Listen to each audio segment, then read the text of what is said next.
Talks on the code below regarding Effect.gen versus pipe discussion. The idea is to have a single line of code that reads something from the DB and decodes it with the schema without needing intermediate variables. So in here, I can copy this into a file maybe just to see it bigger in my editor. Yeah. Okay. We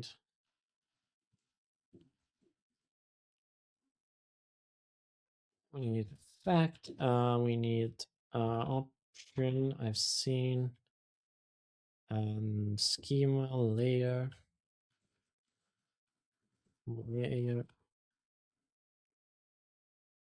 and that's it, right? The other one I could not have. Okay. Define or okay. So regarding this, you have a make, which I think it's a make for a layer, for constructing a layer in a effectful way, right? Is that correct? Let me just pop down the chart. And then you have these. That is a chainable API, so that's fine. If option is non-binding, then you do that error, not found error.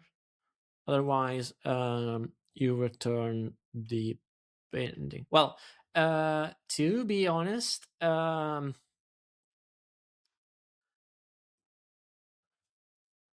this is one of those edge cases where, from how it's written in here, this could be really just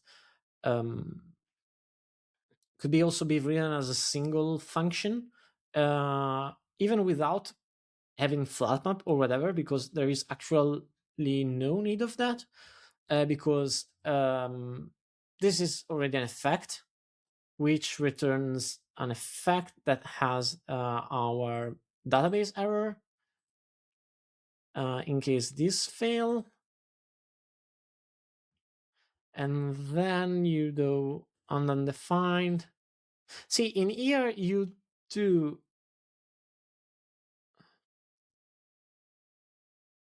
what's not clicking for me is that in here you are basically taking the result, if I get correctly, and then you match the result. If it's undefined, you succeed with none, and if it's defined, then you attempt to decode. Okay, and so I would say that probably succeeding with none in here is not necessary because you are already flat mapping, so you can return this error in here directly,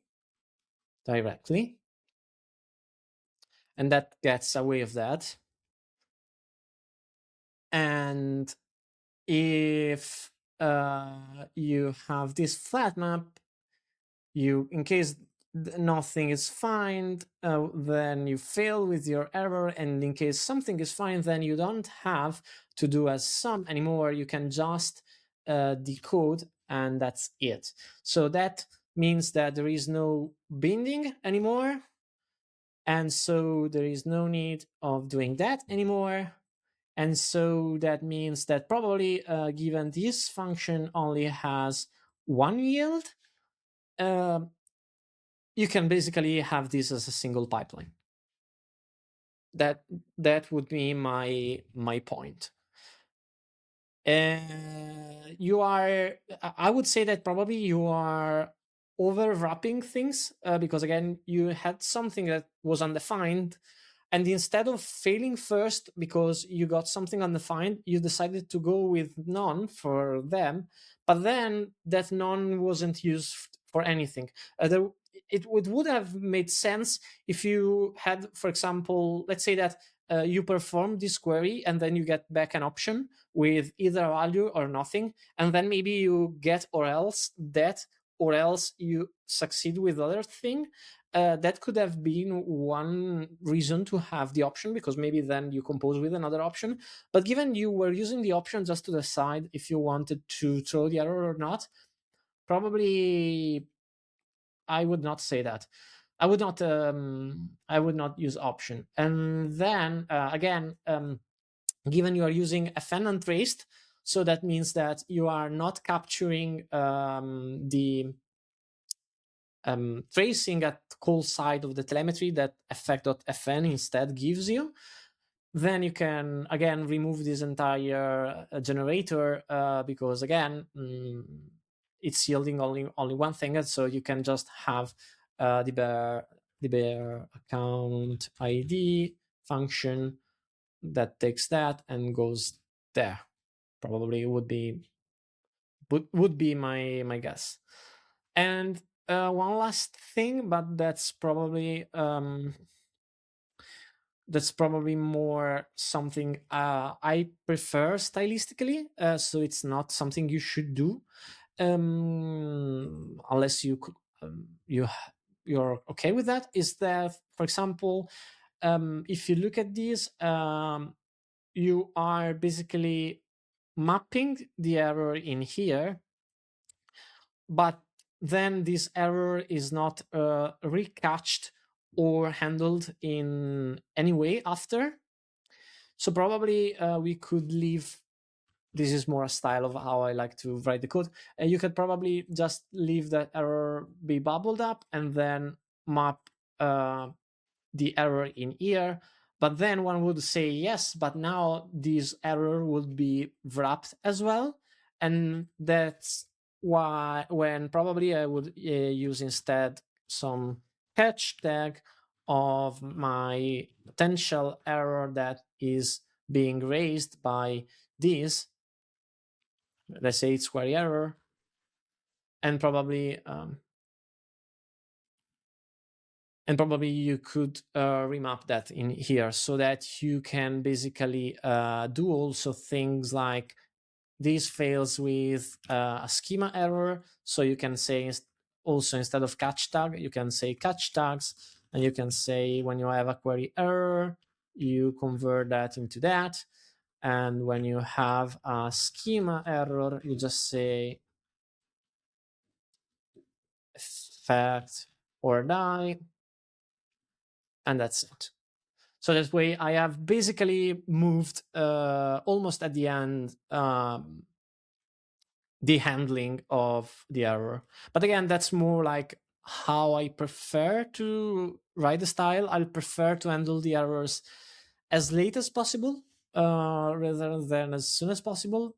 And handling the errors also means mapping the errors, because mapping the errors is effectively one way of handling the errors. You are taking an error and converting into another one.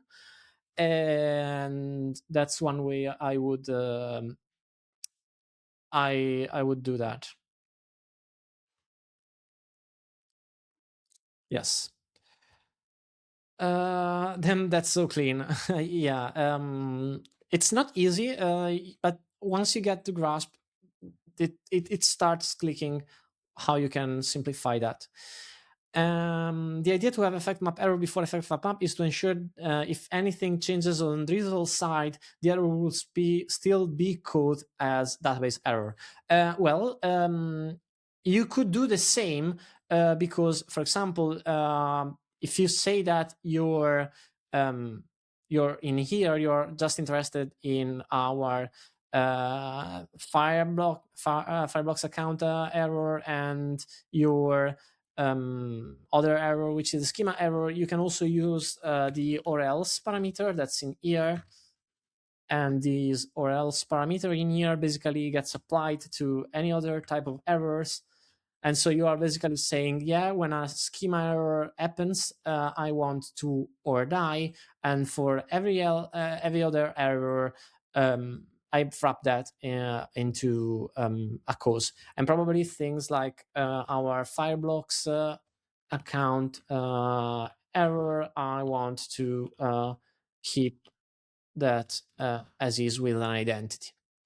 Again, that's a style that's not the correct, there is not a correct and a not correct way to do that, but um, I like these because I like basically to see the error handling at the end, or at late as possible, as I would do that. But I get that someone would say, wait, what's happening in here?" Again, that's a style. Even the solution with the map erroring before is fine. It's just something that I like to have the error handling at the end.